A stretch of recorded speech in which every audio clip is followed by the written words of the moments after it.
Sudah siap untuk belajar? Siap. Silakan berdoa.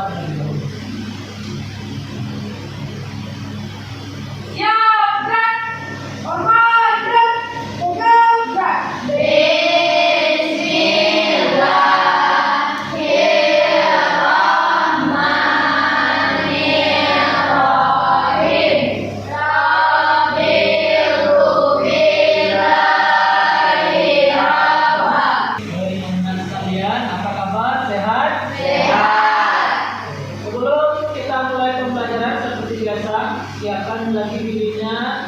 Jika ada tempat di tempat duduknya tampak, silakan dilihat.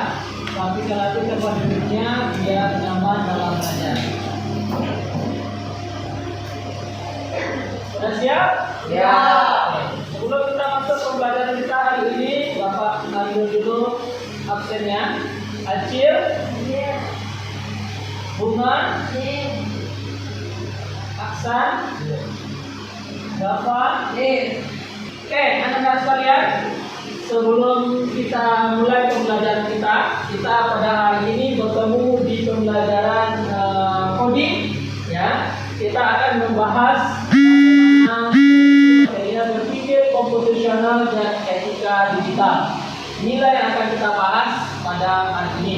Sebelum kita masuk materi kita pada hari ini, jadi semangatnya supaya pembelajaran menyenangkan dan kita bertambah semangat, mari kita melakukan ice breaking terlebih dahulu. Siap? Ya. Kita akan bermain ice breakingnya itu tepuk janji fokus. Ya, silakan berdiri.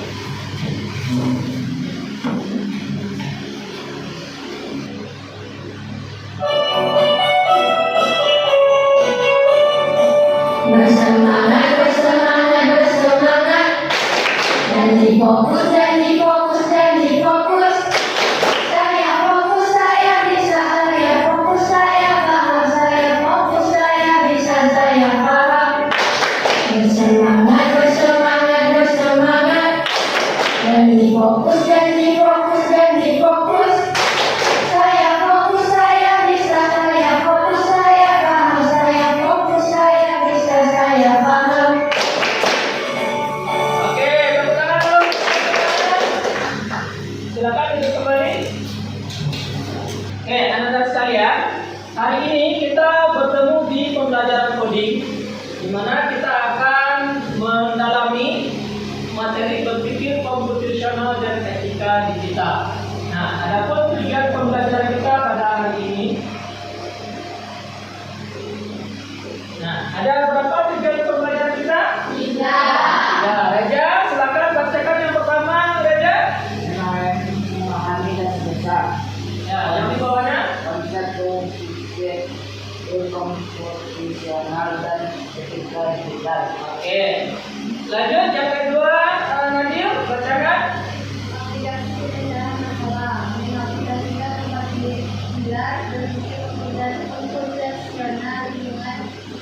Oke. Terakhir, silakan bacakan Asad. Tidak menciptakan konten digital, membuat solusi bahasa yang benar dengan etika dan literasi digital. Oke, inilah 3 tujuan pembelajaran yang akan kita capai pada pagi hari ini. Sebelum kita masuk kepada materinya, sudah ada yang tahu apa itu berpikir komputasional atau coding? Ada yang sudah mendengar kata coding sebelumnya belum? Belum? Kalau berpikir komputasional, menurut kamu apa? Berhubungan dengan apa? Berhubungan dengan komputer. Ya, dalam konsep awal kita, kalau kita mendengar berpikir komputasional, pasti kaitannya adalah dengan yang namanya komputer. Nah,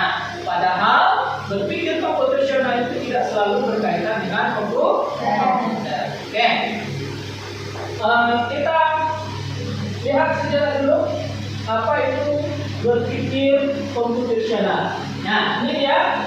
Berpikir komputasional itu adalah berpikir yang digunakan untuk memecahkan masalah dengan cara yang efisien, seolah-olah kita sedang merancang solusi untuk komputer. Ya, itu adalah pengertian sederhana dari cara berpikir komputasional, di mana kita berpikir untuk menyelesaikan atau memecahkan masalah dengan efisien. Nah, berpikir komputasional bukanlah tentang pemrograman, tetapi tentang cara berpikir logis dan sistematis, keterampilan penting untuk abad ke-21. Nah, jadi kita nanti di dalam berkelompok itu akan Bapak sajikan satu masalah. Ya, dari satu masalah itulah kamu akan menyelesaikannya dengan berpikir komputasional dan membuat konten dengan melakukan etika digital tadi, dengan menggunakan etika digital. Ya, tuh. Lanjut, sebelum kita lanjut, Pak ingin bertanya, pernahkah kamu terlambat datang ke sekolah? Pernah. Menurut kamu apa penyebabnya? Telat bangun. Terus apa lagi? Tidur terlalu malam. Bagus. Terus apa lagi? Yang kamu rasa yang menghambat kamu bangun telat pagi. Apa lagi? Itu saja. Mungkin penyebab telatnya itu adalah kendaraan kamu rusak di jalan sehingga kamu telat datang ke sekolah. Terus menurut kamu bagaimana solusinya?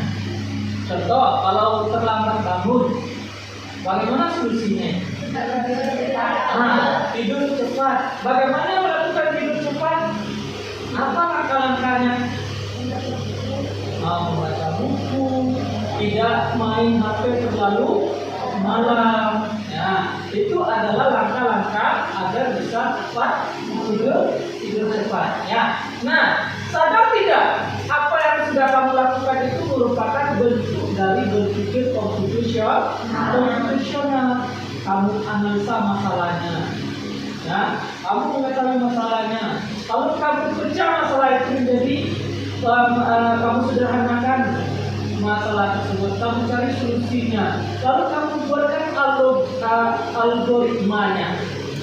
Algoritma itu yang tadi merupakan langkah-langkah. Itu namanya berpikir komputasional. Ya, selanjutnya, ini ada 4 pilar berpikir komputasional. Yang pertama, dekomposisi.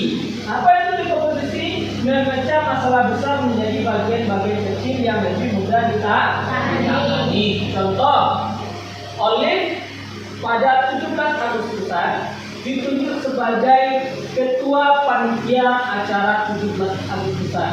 Kalau ditanggung oleh Olive sendiri, apakah bisa? Tidak. Karena kenapa? Masalahnya komplit. Maka untuk memecah masalah itu menjadi bagian-bagian kecil, bagaimana? Apa ini?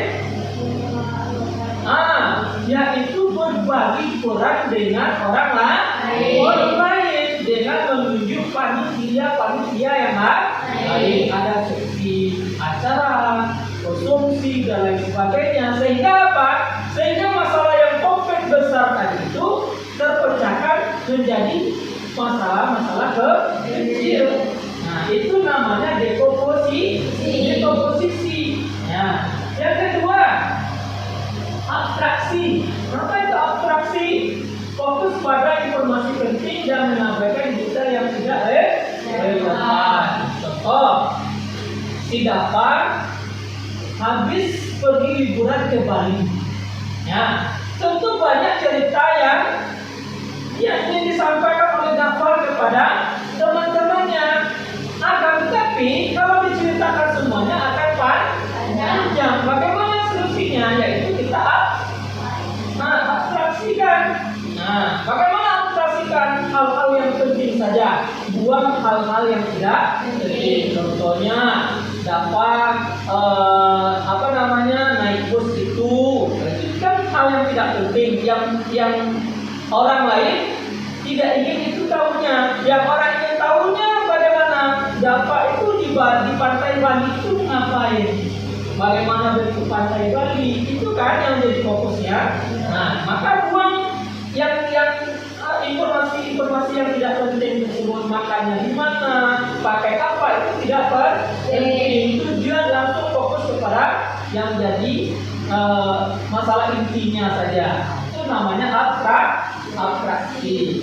Yang ketiga, pengenalan pola, yaitu mencari kesamaan atau tren dalam masalah-masalah kecil tersebut. Nah, kalau sudah ketemu, sudah di komposisi, sudah di abstraksi, kita cari polanya. Nah, lalu dikelompokkan pola tersebut agar bisa terselesaikan dengan baik. Yang terakhir adalah algoritma.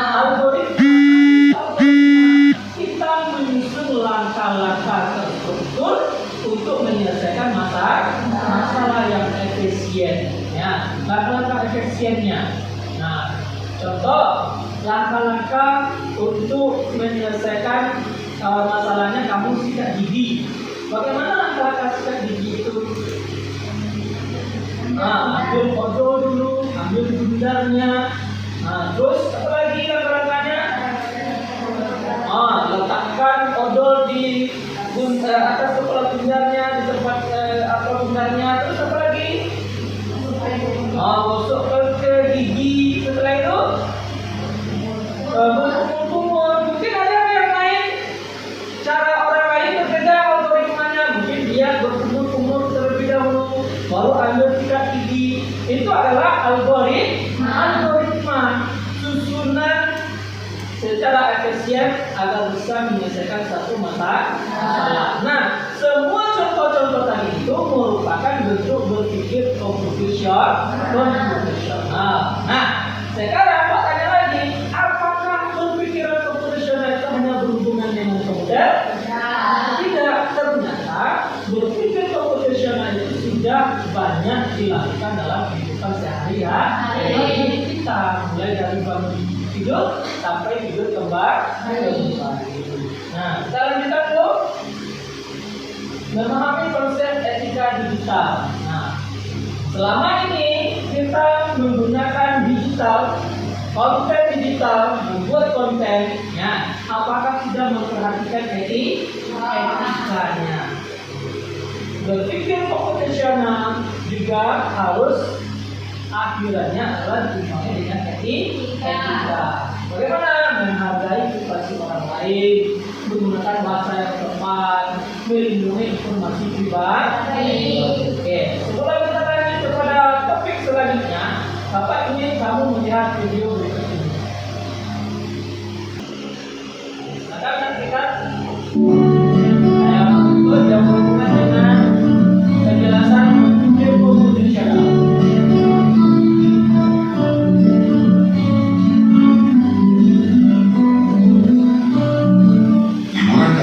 Kakak beradik Raihan, Radeva, dan Raja berpetualang ke desa Iya, yaitu desa Tebu-Tebu di Lampung Barat, Provinsi Lampung.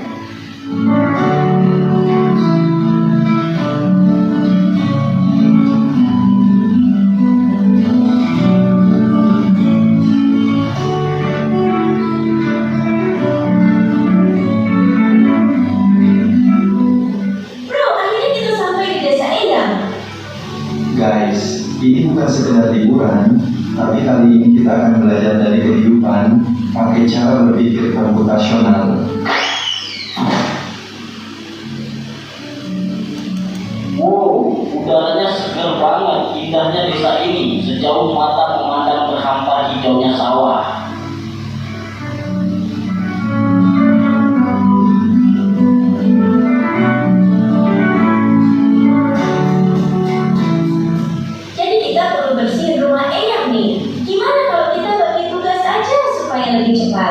Setuju. Tapi kita mulai dari mana dulu? Aku bakal sapu debunya, terus Radeva sampai lantai, dan tadi beresin buku-buku di lantai. Dekomposisi artinya memecah masalah besar menjadi bagian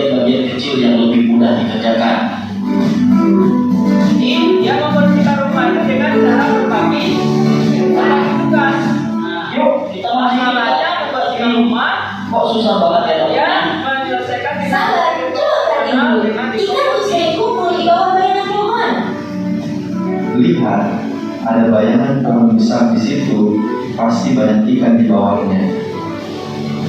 Jadi harus sabar dan perhatiin pola alam ya. Pengenalan pola adalah mengenali kehidupan atau pola dari masalah yang kita temui.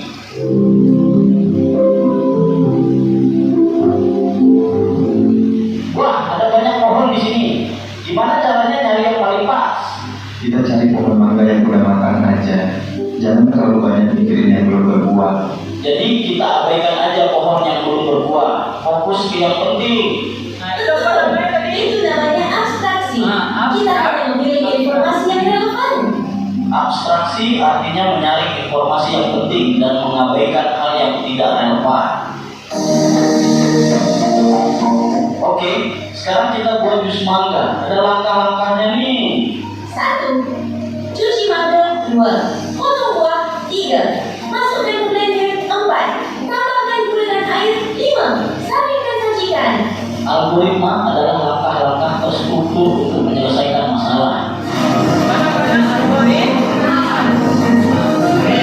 Sampai sini kamu paham 4 pilar berpikir komputasional? Paham ya? Oke. 4 pilar berpikir komputasional itu adalah yang pertama apa tadi? Dekomposisi.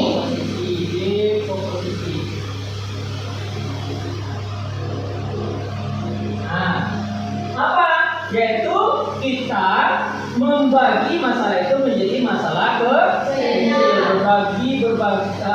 Kita bagi masalah besar itu menjadi beberapa masalah kecil. Nah, dengan mungkin berbagi dengan orang lain atau apa. Yang kedua adalah menyusun pola.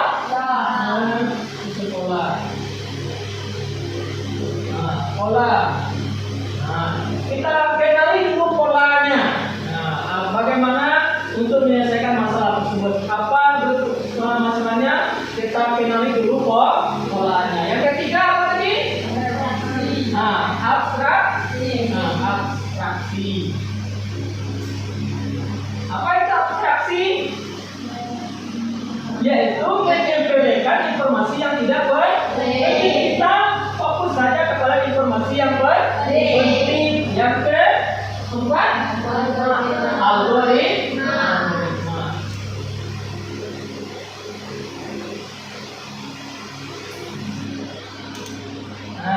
Algoritma.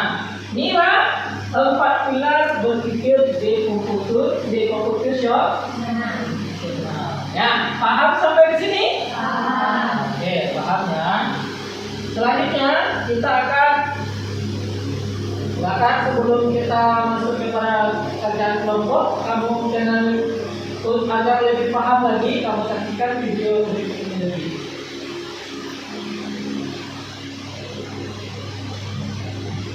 Pengenalan computational thinking.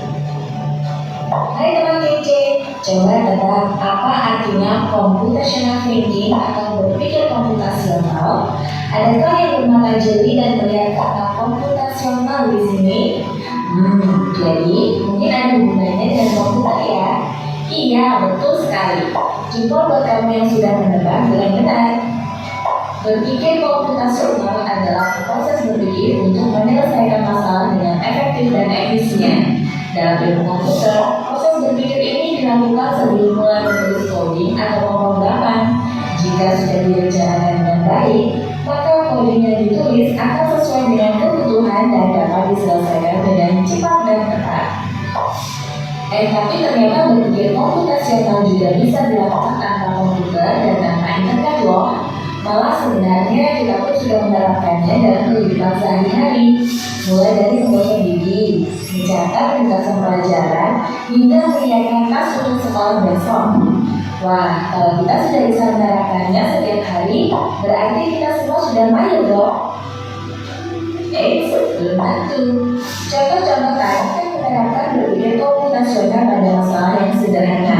Masih banyak masalah yang lebih kompleks, seperti misalnya mengatur keuangan bulanan, apa yang harus dilakukan kalau kamu tersisa di tempat baru, hingga memilih jurusan dan karir. Lalu yang lebih penting lagi, ketika kamu dewasa nanti, kamu akan menghadapi era itu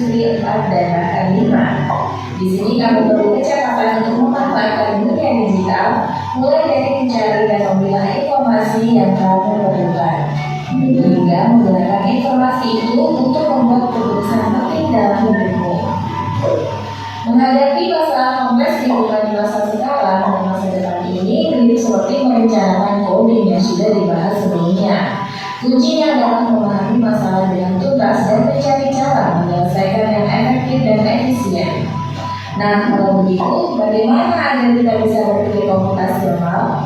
Sekarang kita bahas ya 4 landasan dari berpikir komputasional. Yang pertama, dekomposisi.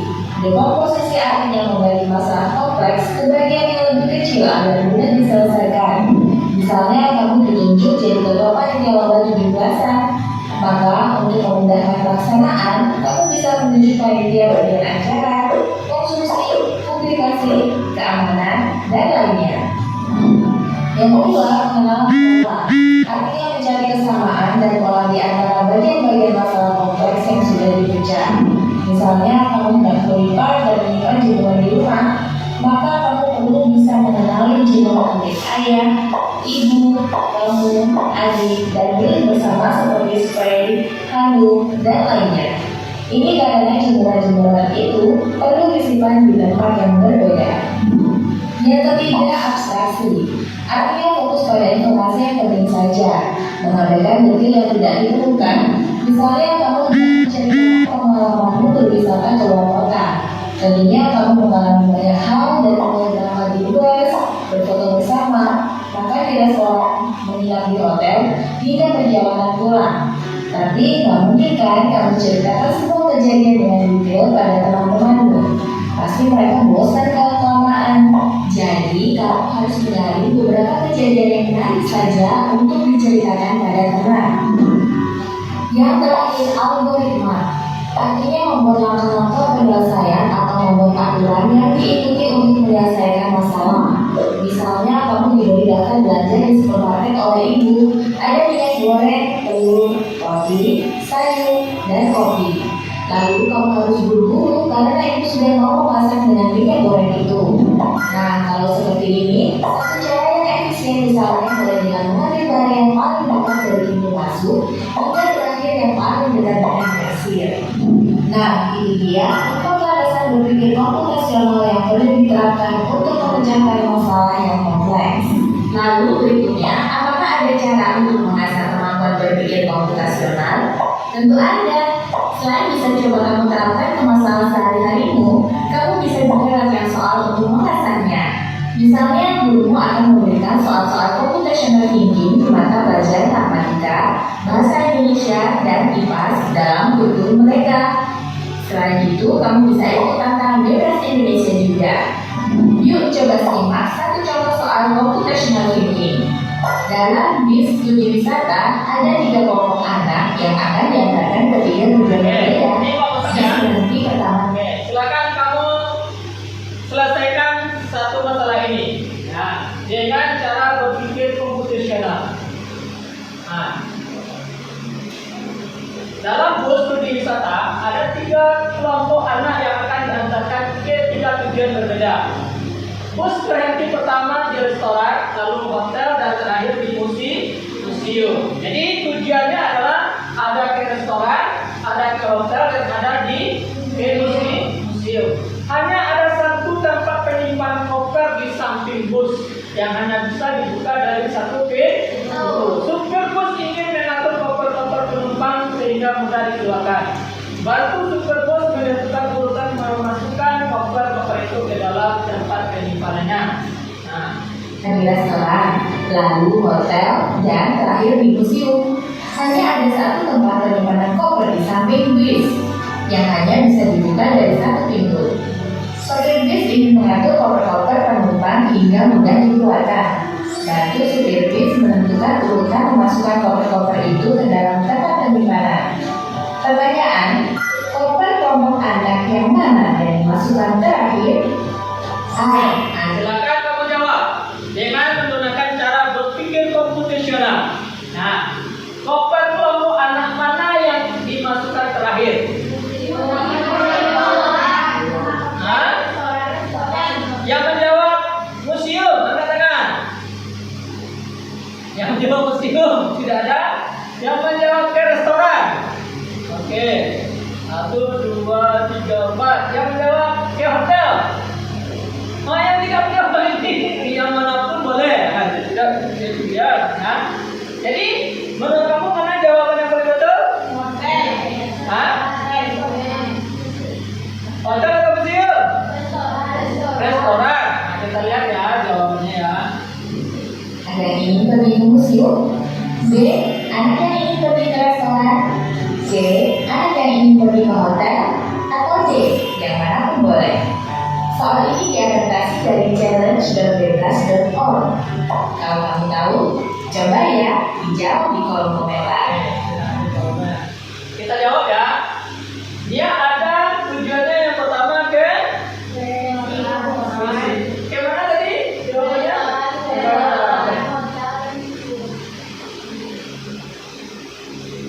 Nah ini ke restoran, hotel, lalu terakhir di museum. Koper yang pertama dimasukkan ke dalam bus, koper yang mana?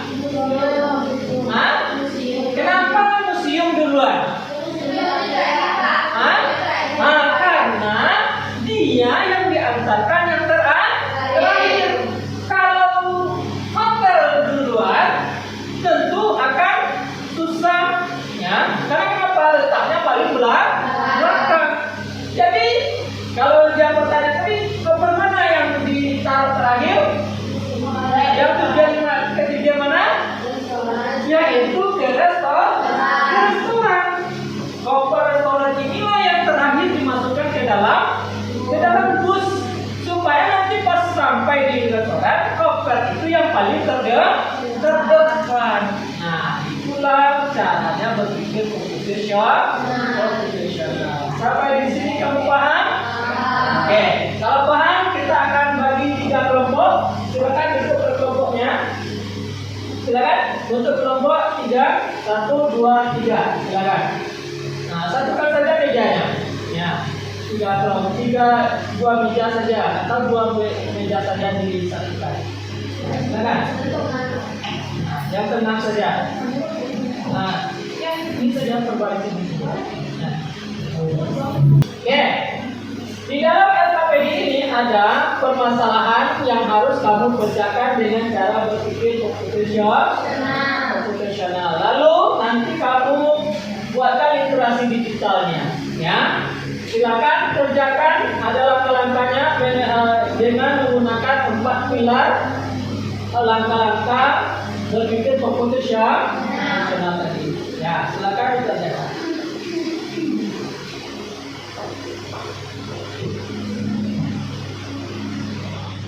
Oke, silakan bekerja dan kelompoknya silakan didiskusikan.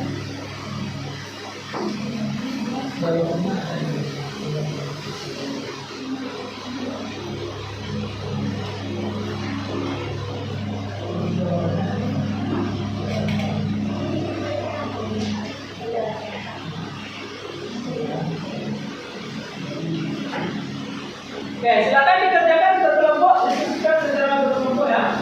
Silakan.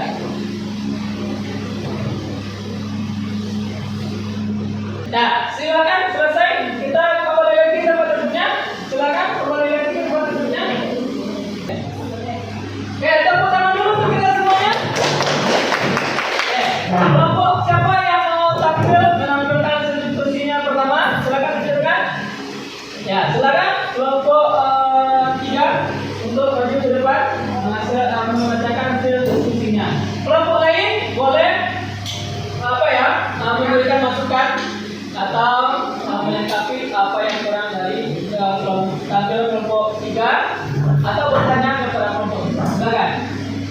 Ya, Assalamualaikum warahmatullahi wabarakatuh. Waalaikumsalam warahmatullahi wabarakatuh.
Kita membaca masalah yang tadi itu, dia cari akar masalahnya. Mungkin karena terlambat bangun pagi. Nah, polanya bagaimana? Yang terlambat, sering terlambat itu adalah hari Senin dan hari Jumat. Nah, terus diabstraksikan, nah, disingkirkan informasi yang tidak perlu dicari, diganti informasi yang perlu saja. Terus algoritmanya bagaimana untuk menyelesaikan masalah tersebut? Nah, sudah disampaikan tadi ya, mungkin menyiapkan alarm, menyiapkan buku sebelum tidur agar paginya bisa cepat bangun pagi. Terus nanti kamu akan membuat konten digital, ya, yang seperti yang dibuat oleh kelompok 3 itu tadi adalah membuat kampanye digital bertemakan semangat datang ke sekolah, datang ke sekolah tepat waktu. Nanti bisa kamu gunakan membuat videonya itu, ya, kamu editnya di Capcut, Canva dan lain sebagainya yang bisa kamu gunakan, lalu kamu upload ke TikTok, YouTube, ya, pribadi kamu, lalu nanti kamu kirimkan ke Bapak, ya, untuk penilaian. Ya, tentu pembelajaran kita pada hari ini dengan tampilnya selama semua kelompok, maka siapa yang bisa menyimpulkan pembelajaran kita pada hari ini? Ya, silakan. Siapa yang bisa? Apa itu berpikir komputasional tadi? Ya. Terus ada berapa pilar berpikir komputasional tadi? Siapa yang bisa? Apa itu berpikir komputasional tadi? Menyelesaikan masalah dengan efisien dan efektif. Betul sekali, tepuk tangan untuk ya.